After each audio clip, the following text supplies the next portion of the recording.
Saya berterima kasih atas undangan dan kesempatan yang diberikan kepada saya untuk menceritakan sekelumit kisah tentang apa yang pernah saya lakukan pada saat-saat yang sangat mencekam di medium Mei 1998. Bagi orang-orang yang sudah dewasa saat itu dan tinggal di Jakarta, peristiwa ini sulit dilupakan karena hari-hari 3 hari itu sangat mencekam.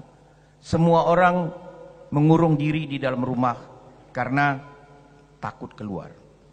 Penjarahan, pembunuhan, perampokan, pengrusakan, dan perkosaan terjadi serempak di mana-mana, di beberapa kota besar, baik di Pulau Jawa maupun di luar Pulau Jawa. Sebagai dokter yang pernah menangani beberapa kasus yang ada hubungannya dengan pelecehan seksual, saya tahu benar bahwa kejadian ini betul terjadi. Saya saksinya. Saya masih hidup. Banyak orang bertanya, mana mungkin perkosaan dilakukan di hadapan orang ramai? Bagaimana itu bisa terjadi? Saya tidak berbicara pornografi, tapi itu mengacu pada kenyataan bahwa orang-orang ini adalah orang-orang yang terlatih. Orang-orang ini adalah orang-orang yang ditugaskan untuk mendatangkan ketakutan bagi rakyatnya sendiri. Dan etnis tertentu itulah yang dijadikan sebagai kambing hitamnya. Karena mereka adalah minoritas yang tidak punya akses ke kekuasaan.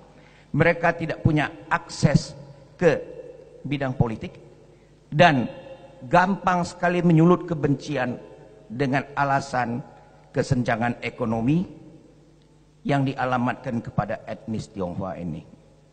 Saya teringat akan kasus seorang ibu muda yang mengalami gangguan jiwa, dan saya sempat juga menangani pasien yang sengaja menjatuhkan dirinya dari lantai 3 ke bawah dan menderita patah tulang dalam berbagai bentuk dan rontoknya banyak gigi. Dan dari rumah sakit beliau ini dipindahkan sesudah dirawat 2 hari segera ke Singapura.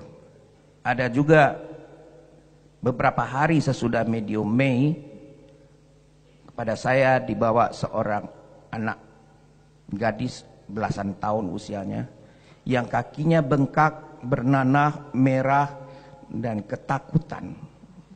Itu diambil dari Jembatan 5. Ada sekelompok orang menyerang dengan menggunakan kata-kata yang kasar dan arahannya adalah kekerasan seksual.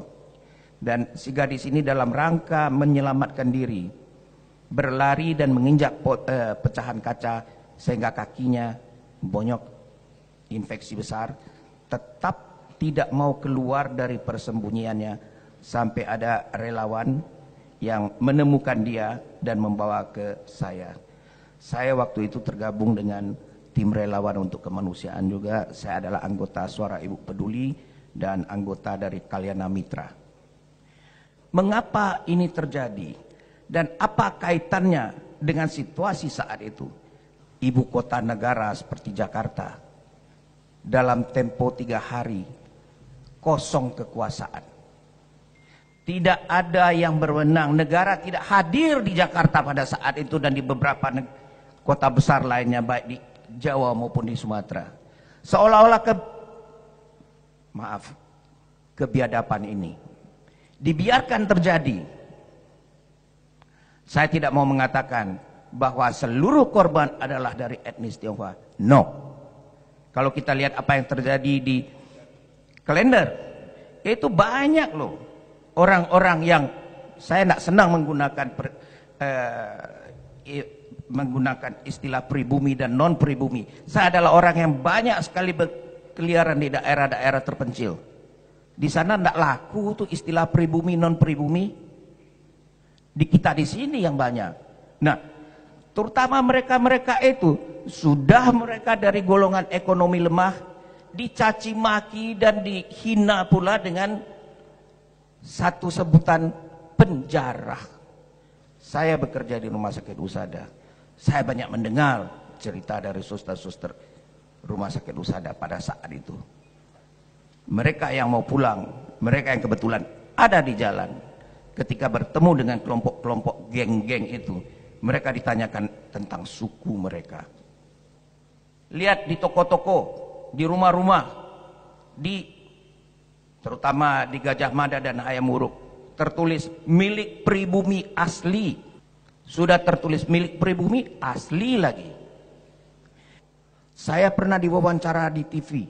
Saya pernah ditanyakan oleh wartawannya, dokter, kalau memang dokter pernah melayani, merawat, mengobati salah seorang korban, tunjukkan kepada kami.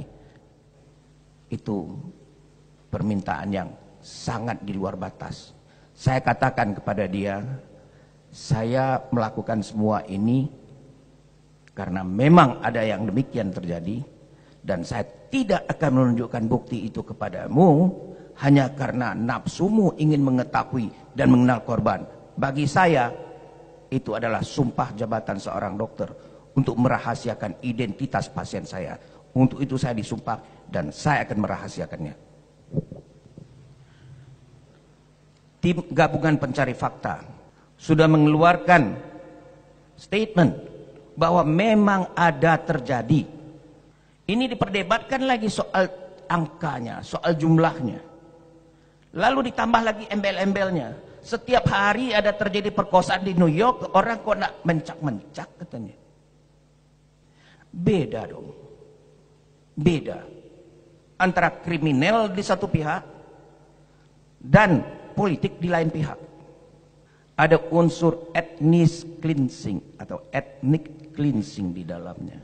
Ethnic cleansing bukan hanya berarti membunuh orang-orang etnis tertentu, tapi membuat takut, membuat takut, menyebarkan ketakutan terhadap etnis tertentu, sehingga orang-orang dari etnis ini merasa insecure, merasa tidak nyaman untuk tinggal di suatu tempat, lalu eksodus ke tempat yang lainnya.